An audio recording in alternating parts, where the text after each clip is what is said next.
लोग आए हुए हैं हितैची का ओल्ड मॉडल विंडो एसी को चेक करने के लिए, जो कि कस्टमर का कंप्लेन है कि स्टेबलाइजर में लाइट आता है लेकिन मेरा एसी चालू नहीं होता है।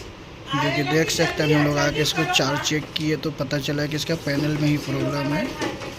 वीडियो चलेगी तो चैनल को लाइक करें, सब्सक्राइब करें, कमेंट करें। जो कि देख सकते हैं यहाँ पे बिल्ली का बच्चा भी है,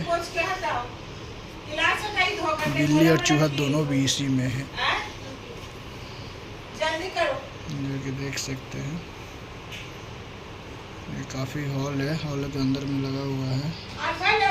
वीडियो अच्छा लगे तो चैनल को लाइक करें, सब्सक्राइब करें, कमेंट करें। फिर और मिलते हैं नेक्स्ट वीडियो में। ऐसे वीडियो देखने के लिए चैनल पे बने रहें।